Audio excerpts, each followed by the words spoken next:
Graças a paz, satisfação estar com vocês. Mais um culto. É bom, trabalhador, para acordar de manhã cedo. É difícil, né, pastor Tiago? Mas graças a Deus que vocês estão aqui para adorar o Senhor Jesus. Nós já estamos, desde o início do culto, escolhendo a melhor parte, né? Que é estar em adoração a Deus. Eu queria, por gentileza, que você abrisse a sua Bíblia no Evangelho de Mateus, capítulo 6.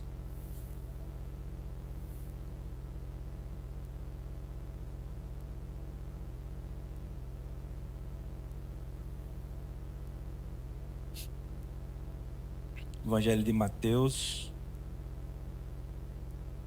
capítulo 6, nós leremos do verso 5 até o verso 10.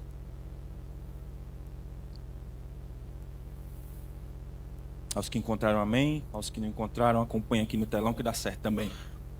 E quando tu orares, não sejas como os hipócritas, pois eles adoram orar em pé nas sinagogas e nas esquinas das ruas, para serem vistos pelos homens.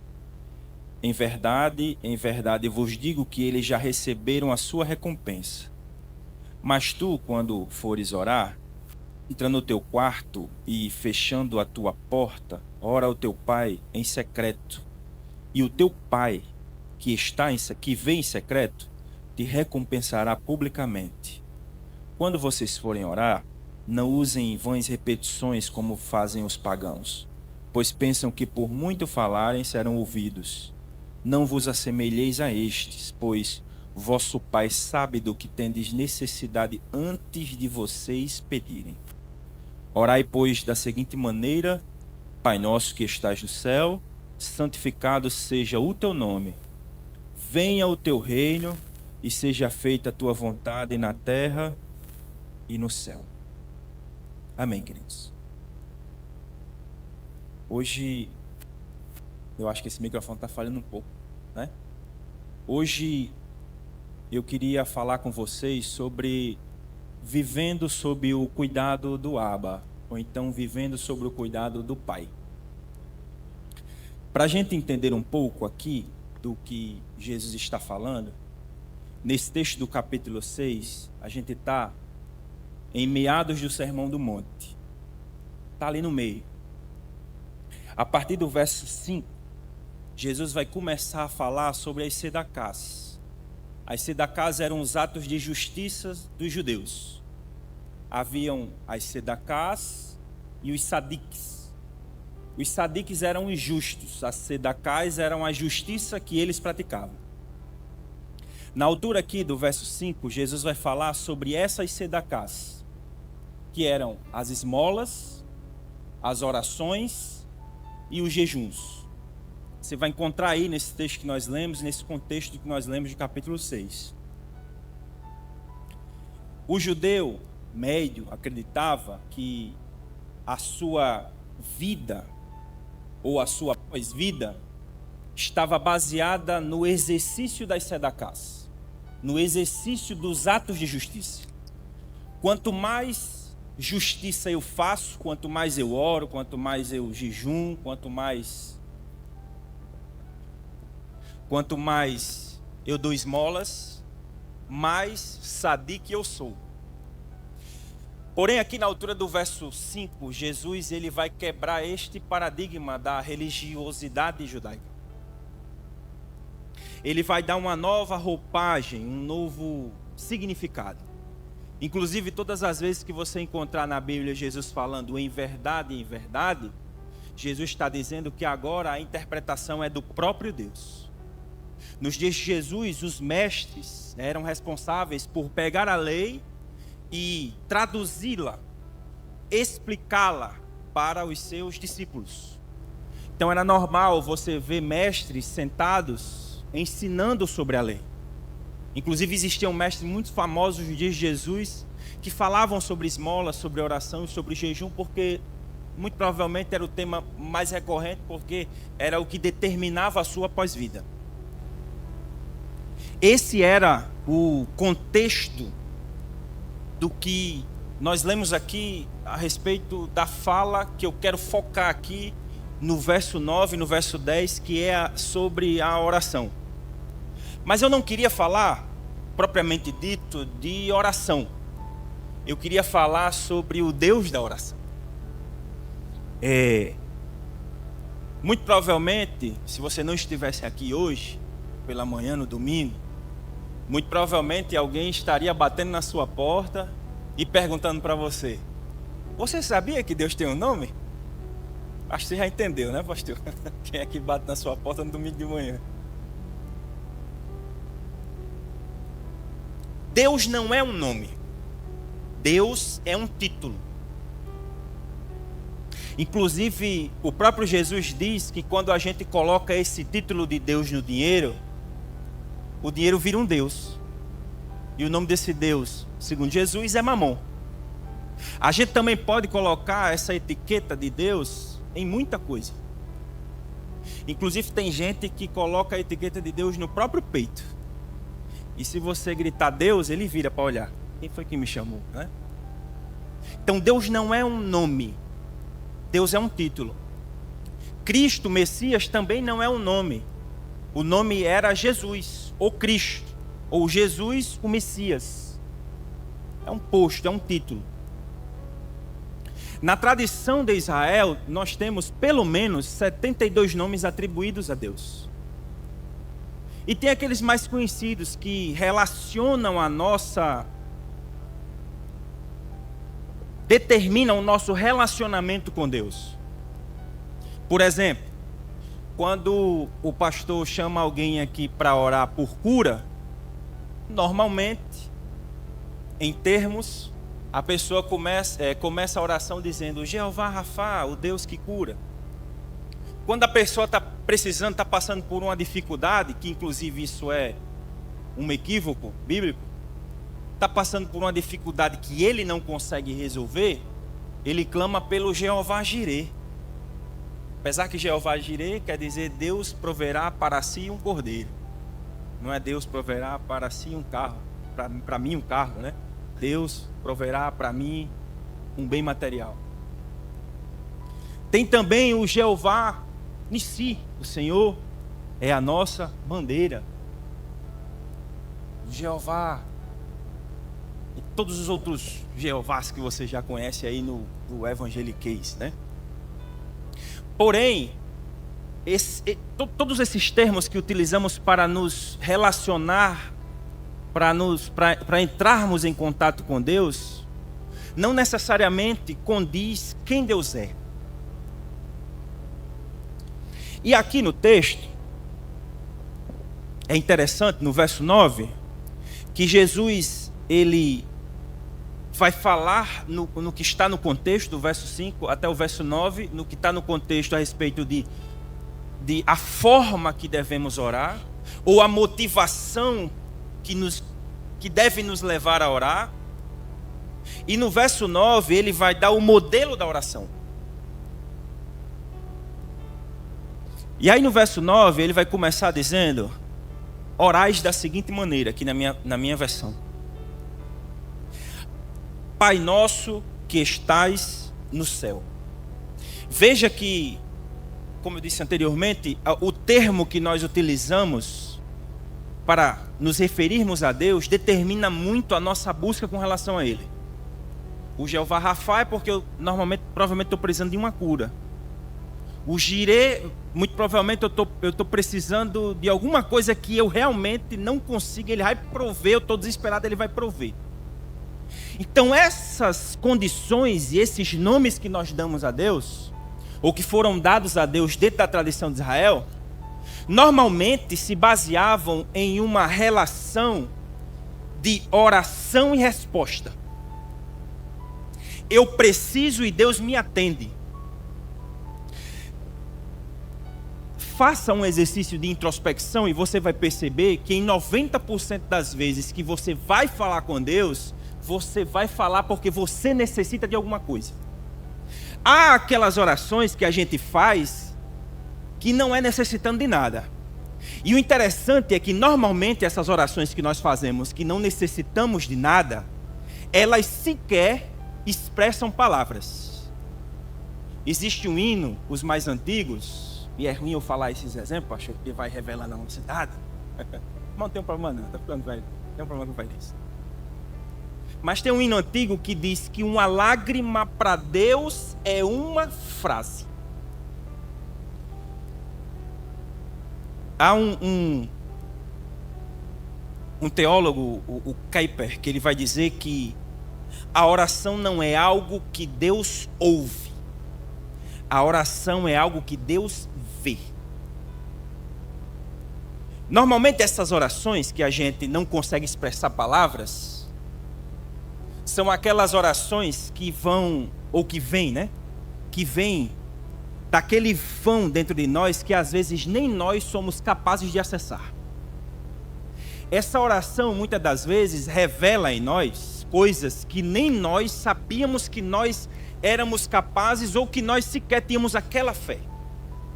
O pastor Tiago, que é da psicanálise, sabe que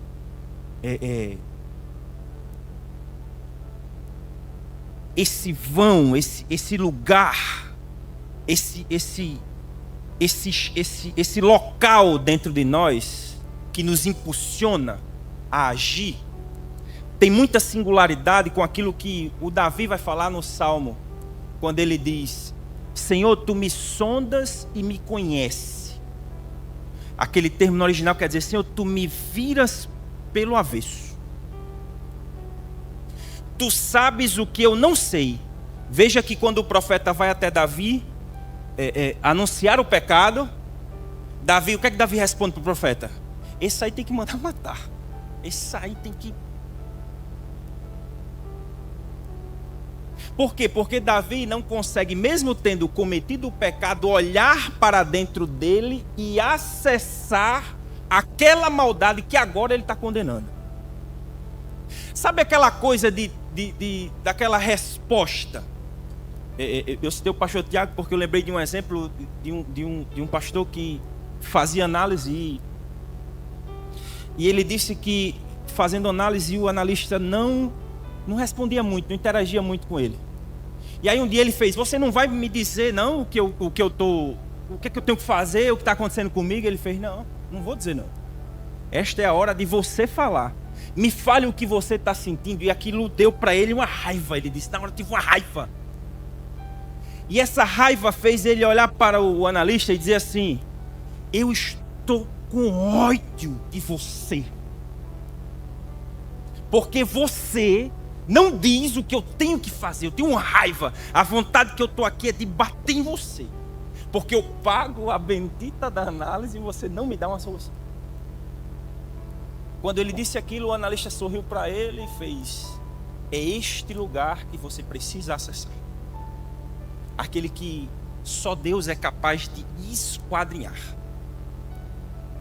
Ponto. Por que eu falei tudo isso até agora?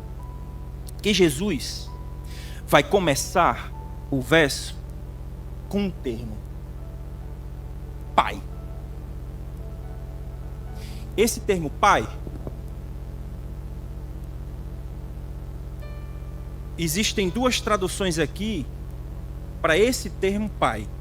Você vai encontrar mais na frente outras traduções com outro tipo de palavra, porque era uma outra língua. Aqui era o aramaico. No aramaico o termo pai era abvim. Pai, papai, paizinho. Porém Jesus faz toda a oração em aramaico, mas esse termo pai Jesus fala no hebraico. Abba. E Abba não quer dizer papai. Não quer dizer paizinho. Também quer, mas não só. E é engraçado, pastor Tiago, pastor Jonas, pastor Mário, é que quando a gente se propõe a falar com seriedade as coisas do reino de Deus, normalmente quando a gente é convidado a ministrar, a pregar, Deus vai falando dentro daquilo que Ele propôs no nosso coração.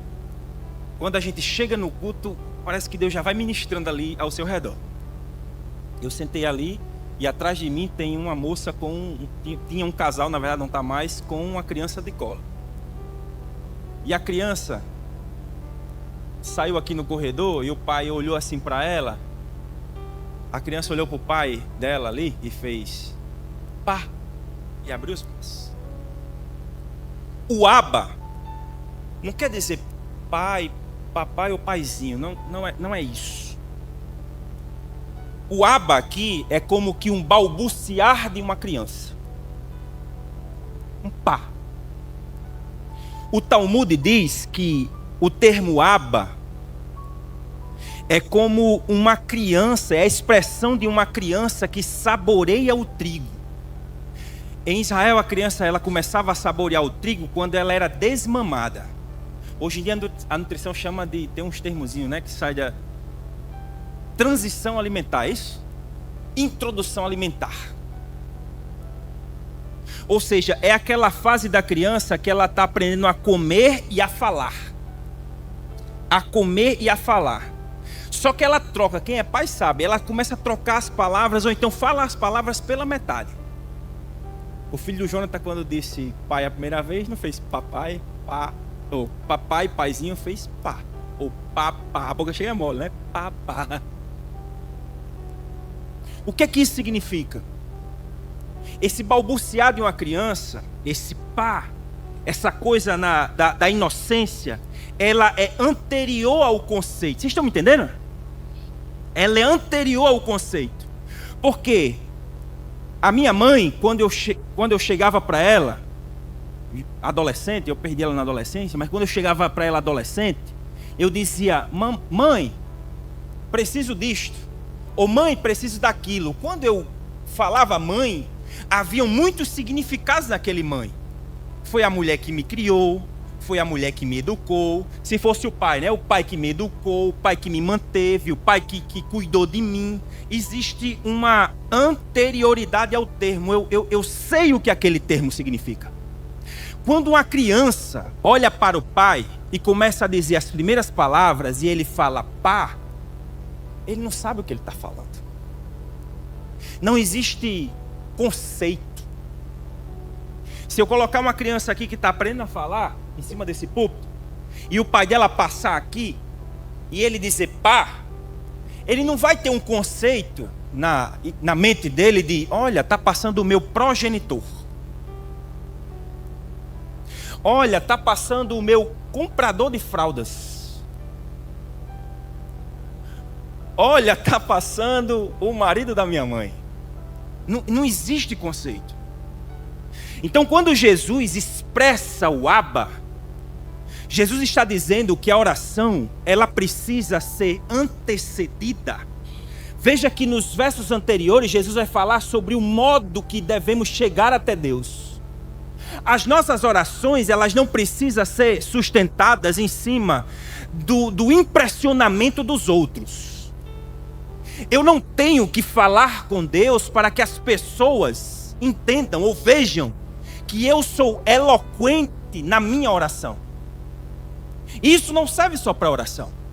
Isso serve para os jejuns e para as esmolas. Mas não só. Isso também serve para pregação. O interesse da mensagem não é que o locutor ele impressione você. O interesse da mensagem é que este Abba, é que este Pai, é que este que governa a sua vida, ele alcance o seu coração.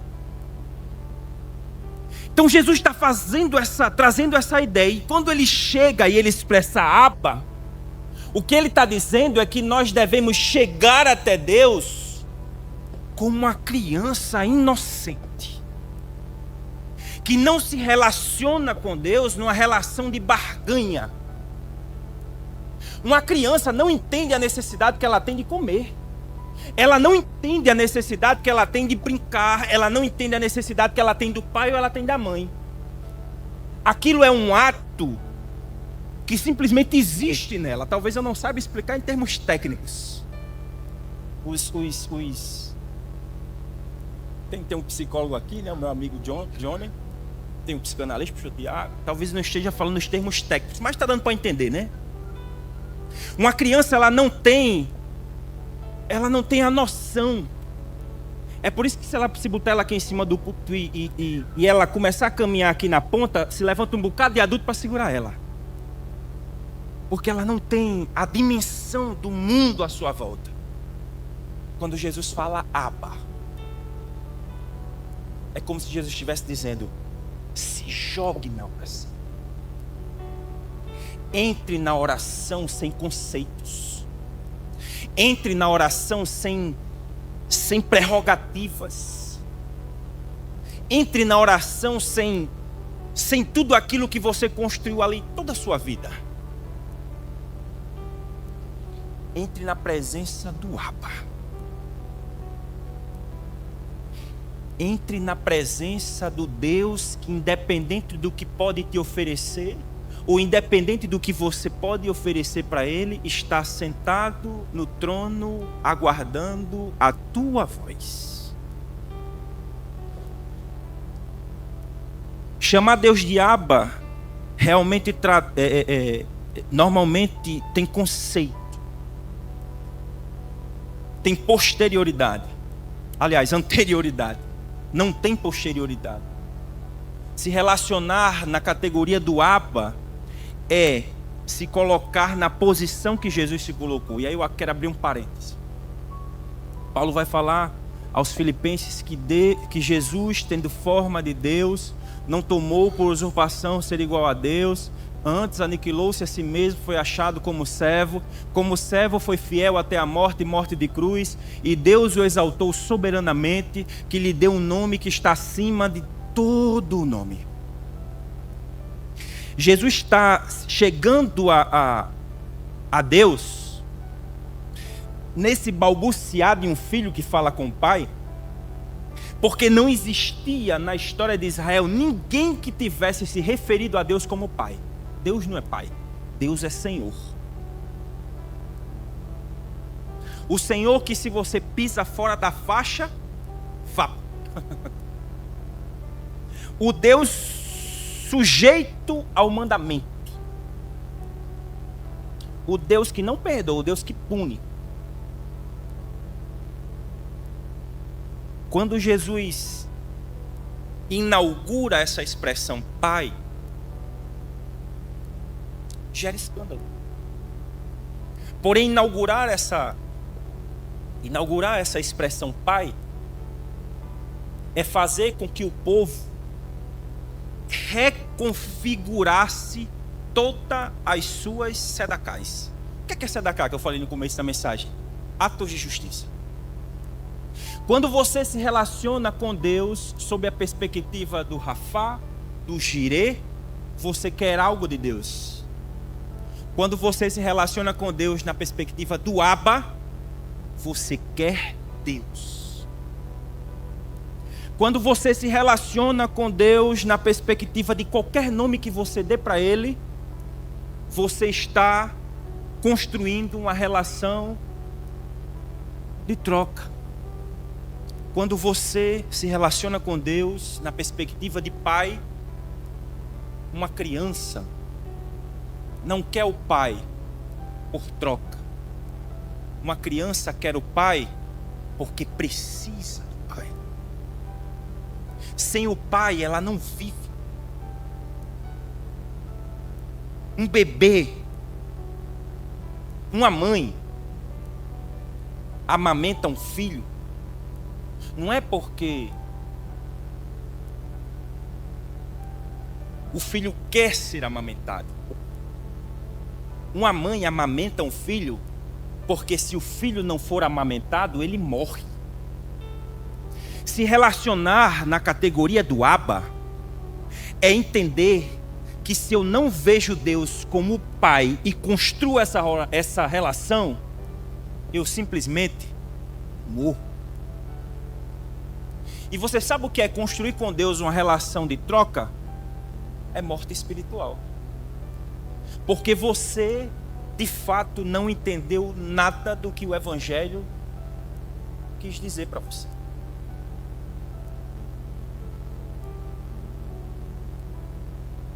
Eu quero abrir um texto com você, mais para frente, em Lucas capítulo 23, versículo 46.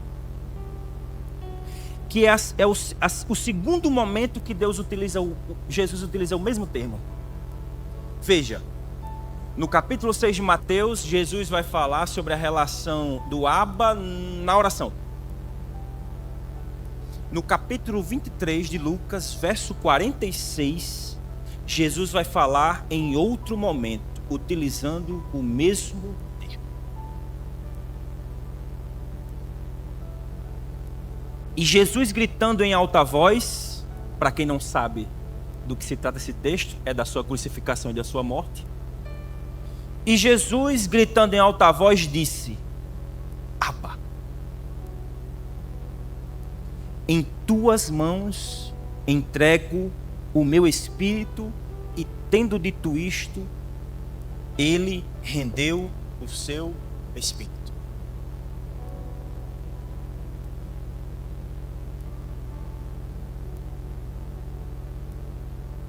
É no momento da oração e é no momento da morte que Jesus expressa o mesmo termo. E aqui, no momento da sua morte, Jesus externa o termo Abba como seu último ato.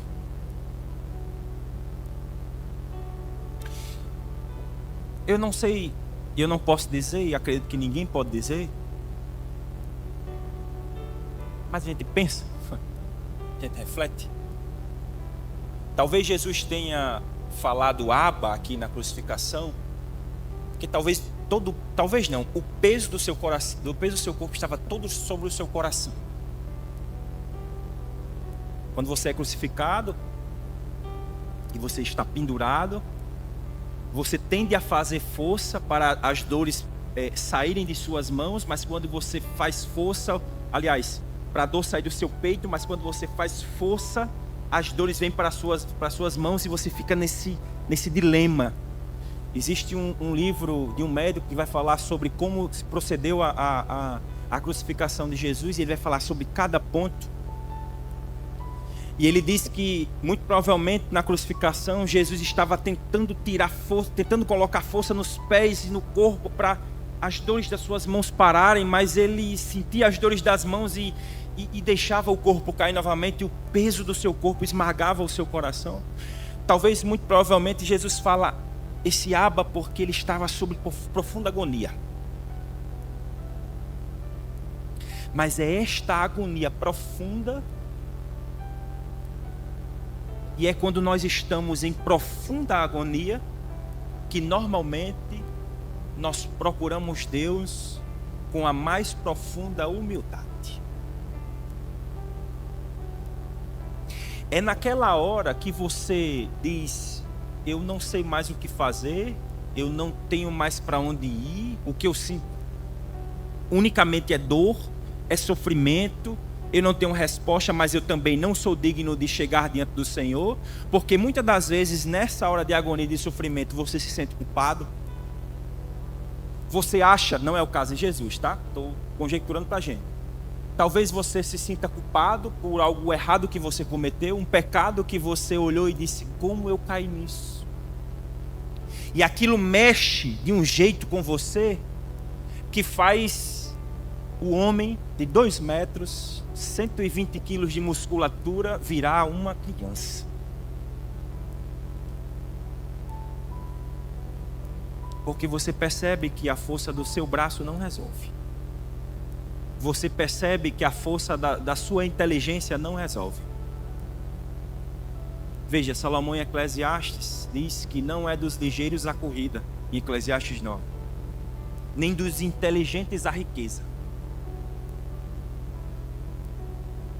Dizem que o pregador do Eclesiastes estava no momento de fim de vida, em que já não tinha mais esperança de nada. O momento de desesperança é normalmente a hora que você chega ao Senhor na perspectiva do Abba. Eu não tenho mais recursos. Talvez se eu chegar para alguém aqui, não os que passaram a vida toda na igreja, porque os que passaram a vida toda na igreja tendem a eu me converti ainda criancinha, Aí você passa a sua vida toda na igreja, você começa a perceber, pastor Tiago, que você é meio religioso aqui e acolá. Você começa a perceber as religiosidades em você. Mas normalmente aqueles que vêm do mundo, que passaram por muita coisa, como o filho pródigo, o exemplo do filho pródigo, ele volta para o pai dizendo: meu pai está lá me esperando. Lá eu tenho tudo, mas antes disso acontecer, ele passa por uma angústia profunda.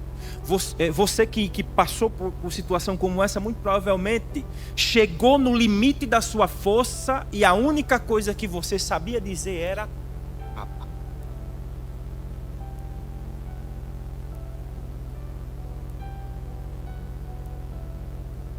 Abba é uma experiência que antecede o conceito. Não é simplesmente falar palavras, mas agir e viver segundo a vontade de Deus. Se relacionar com Deus na perspectiva do Abba é como respirar sem dar conta que respira. É como o coração que bate sem você perceber que está batendo.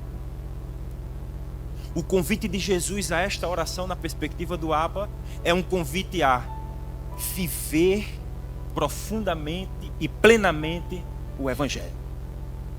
Viver na perspectiva do Abba é de uma relação inocente e silenciosa.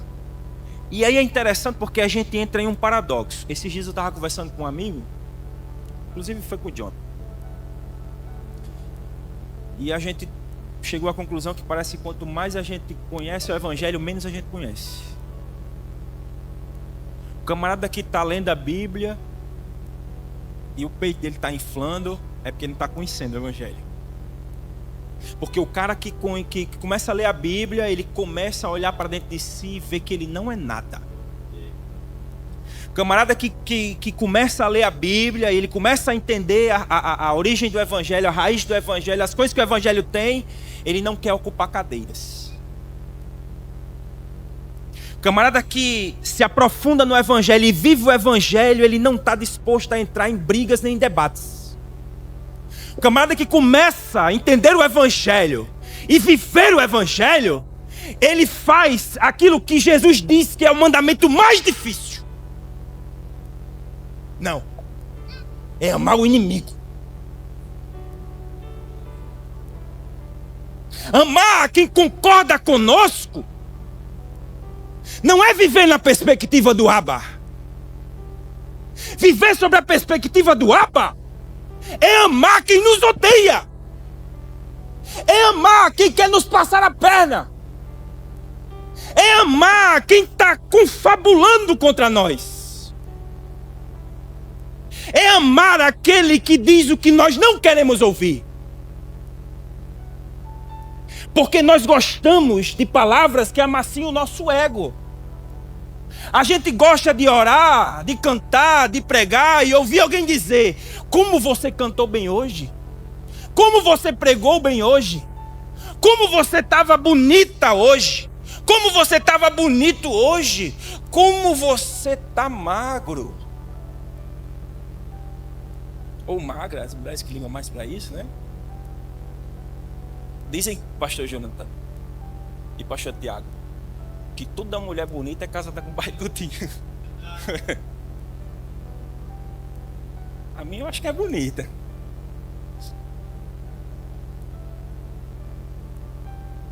Porque o Evangelho, ele não nos levanta. O Evangelho não nos joga para cima. O Evangelho nos coloca nos pés do Abba. O Evangelho não promove, Renato. Me permita, pastor Tiago. O Evangelho não promove o pastor Tiago. O Evangelho coloca o pastor Tiago, Renato, de joelhos. Viver sob a perspectiva do Abba não é simples e não é fácil. Se Renato está falando isso é porque vive. Não, querido. Porque o púlpito não é frequentado por pessoas perfeitas. A igreja não é pastoreada nem liderada por homens perfeitos.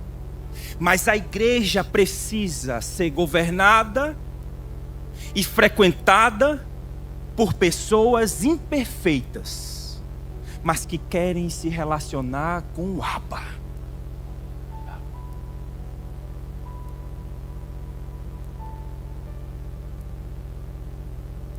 Existem alguns teólogos que dizem que a frase de desamparo de Jesus foi como um cumprimento da profecia, como se Jesus estivesse encenando.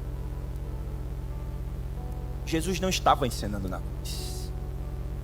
Por mais que havia uma profecia e ele precisava cumprir, mas a dor estava batendo no seu peito. Imagine que Jesus foi açoitado na ponta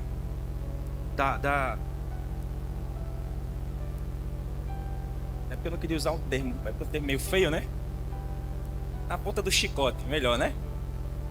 Na ponta do chicote haviam pontas de ossos que quando batiam em Jesus, elas introduziam e geravam fraturas externas em suas costelas. Haviam colocado uma coroa de espinhos que não servia apenas como dor física na sua cabeça, mas como dor na sua alma. Colocaram uma placa dizendo Rei dos Judeus como deboche. E ao lugar de dar água para Jesus beber, deram vinagre. Quem era crucificado não carregava a própria cruz. Jesus carregou a própria cruz.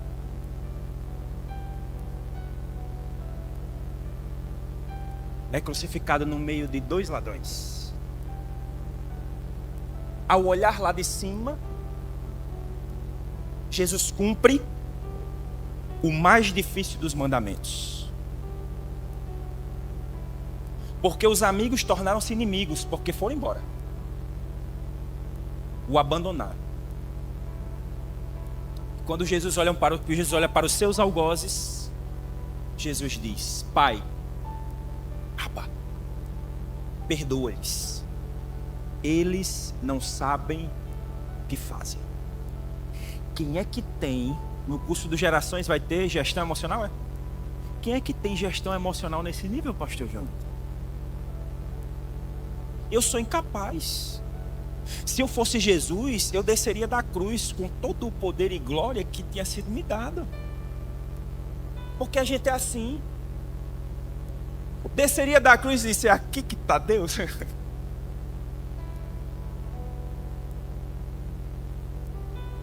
Mas ele clama, dizendo: Pai, perdoa-lhes. Quando Jesus disse Pai, perdoa-lhes, ele não estava falando apenas daquelas pessoas que estavam à sua frente. Jesus estava falando de mim e de você. Quantas vezes, em momentos, nós abandonamos Jesus? Quantas vezes, na hora que Jesus está sendo crucificado em nossas vidas, nós fugimos? E quantas vezes nós crucificamos alguém que está sendo usado pelo Espírito para ser direcionado para nós? Quantas vezes deixamos o nosso ego, o nosso brio? Eu não posso deixar esse camarada me envergonhar na frente de todo mundo. Eu tenho que dar uma resposta para ele. Os crentes do Twitter, né? Eu não posso deixar que meu marido diga isso para mim. Não dá. Não, é um absurdo ouvir uma coisa dessa. Minha mulher dizer um negócio desse para mim, eu sou cabeça, meu amigo. Eu não vou ouvir isso calado de jeito nenhum. Nós estamos crucificando assim.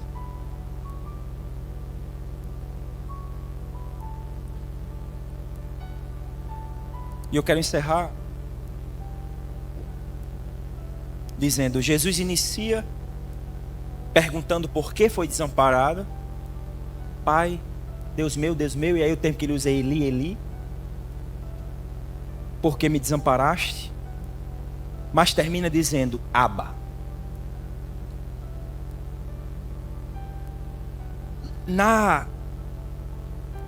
No desamparo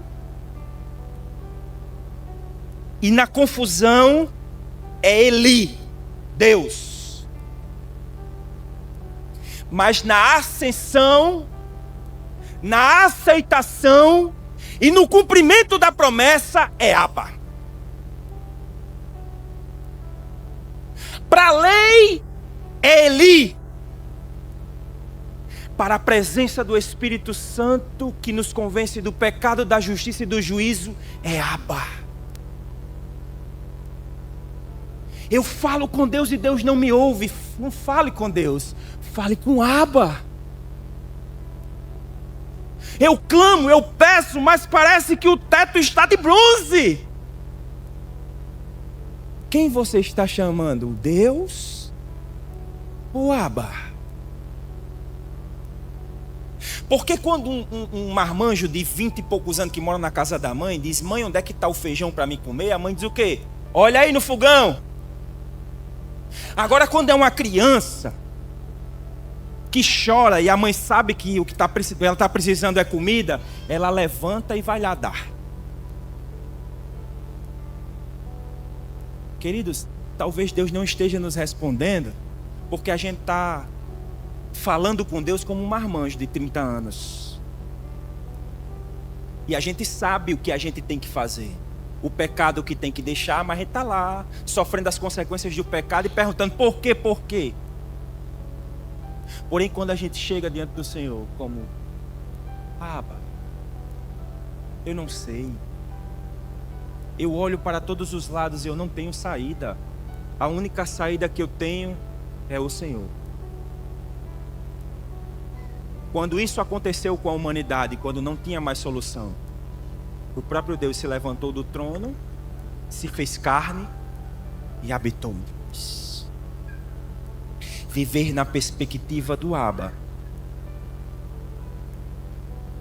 é estar neste lugar e ter um salto num abismo.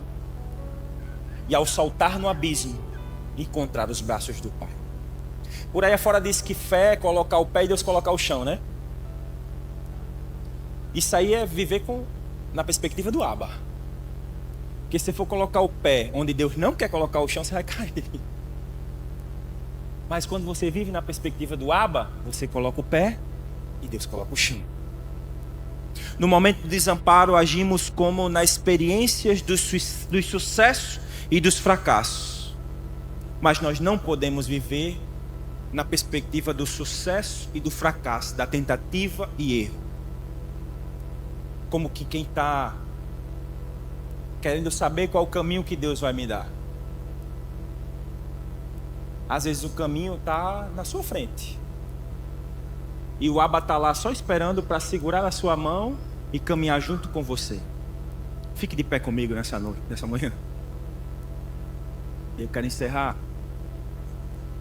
orando por você, porque, queridos, eu vou sair daqui a pouco, eu vou chegar na minha casa, e Deus vai me dizer assim: e aí, está disposto a se relacionar com o Abba? E eu vou precisar fazer uma escolha, que é ser inocente, voltar a ser criança. Parar com essa barganha com Deus, de viver como se Deus fosse um GPS que só serve para me mostrar o caminho. Eu vou chegar em casa e eu vou ser tentado. Durante a semana eu vou ser tentado a retribuir o mal com o mal, a odiar o inimigo. E assim como vai acontecer comigo, vai acontecer com você.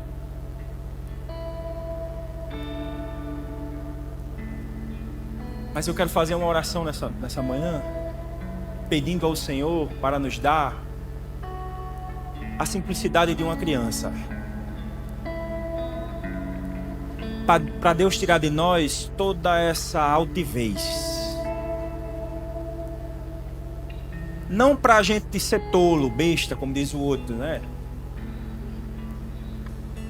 Mas para que nós possamos ter compaixão. A abençoar aquele que precisa ser abençoado, para termos a compaixão de abençoar aqueles que precisam. Vamos, o pastor Tiago falou há pouco tempo, estão lá fora, porque às vezes nem precisam das suas palavras, às vezes precisam do seu abraço. Às vezes precisa de uma nova chance. Talvez a sua palavra seja para o segundo momento. Talvez o primeiro momento seja apenas a sua presença.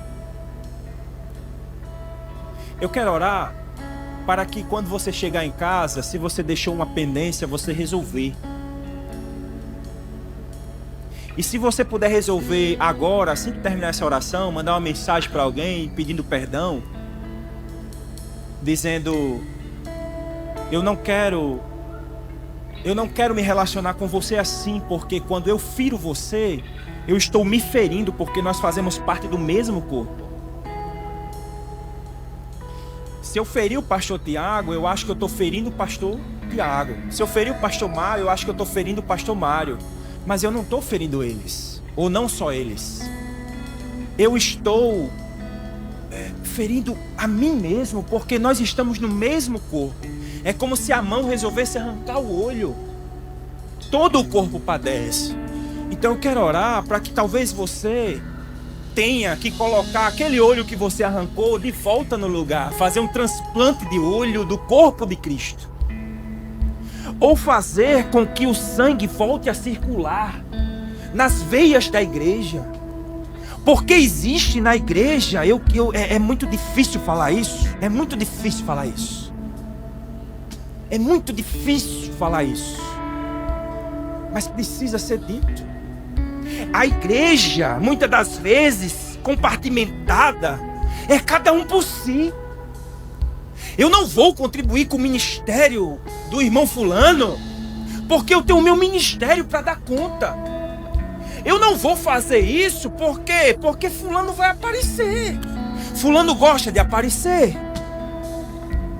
Porém está no corpo, que é a igreja, que é aqui, que é eu, que é você. É que quando a mão está ferida, a outra mão precisa curar a ferida. Quando o olho está doente, a mão precisa levar um medicamento até a boca para que o olho sare. Se relacionar com o Abba é entender a necessidade da cura do corpo. E curar o corpo é viver em comunhão. Mas a gente não permite viver em comunhão. Porque fulano volta em A e eu volto em B. Famílias são rachadas por causa de político. Nós não temos comunhão porque a minha corrente teológica é diferente da corrente teológica do abençoado. Eu acredito que eu vou ser arrebatado antes do milênio. O outro acredita que vai ser depois. E começam-se as facções na igreja. Grupo de fulano contra grupo de cicrano. E isso não é na igreja, isso é do ser humano. E isso não pode levar você para longe da igreja. Isso tem que trazer você mais para perto, porque o corpo de Jesus precisa ser sarado. A igreja precisa de você. Deus, eu sou grato ao Senhor pelo teu amor e pela tua graça. Eu não tenho autoridade alguma para determinar nem decretar nada, porque a autoridade é única e exclusivamente do teu Espírito Santo. Mas o que posso te pedir, Senhor, é graça. E te pedir humildemente que a igreja da Lagoinha da Zona Norte, a igreja do Brasil e a igreja do mundo, venha entender o que é estar no corpo. Venha entender o que é se relacionar contigo como uma criança que precisa dos cuidados do Pai. Que nessa manhã pessoas saiam daqui com uma nova maneira de viver. Que nessa manhã pessoas saiam daqui, Deus, mesmo que ela tenha sido mexida com esta mensagem, e mesmo que ela não tenha aceitado, que ela tenha dito assim no coração: eu não vou pedir perdão, eu não vou falar, eu não fiz nada contra ele, eu não fiz nada contra ela. Que nós possamos ter o mesmo sentimento que houve em Cristo Jesus. Que a tua igreja tenha o mesmo sentimento que houve em Cristo Jesus, que no alto da cruz olhou para os seus ofensores e disse: perdoa-lhes. Perdoa-nos, ó Deus. Perdoa-nos, ó Deus. Perdoa-nos, ó Deus. Perdoa-nos, ó Deus. Perdoa-nos, Senhor. E abençoa, Deus, a tua igreja.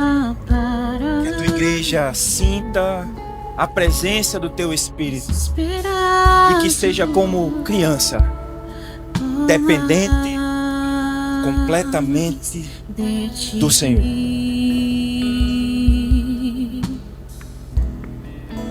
A tua presença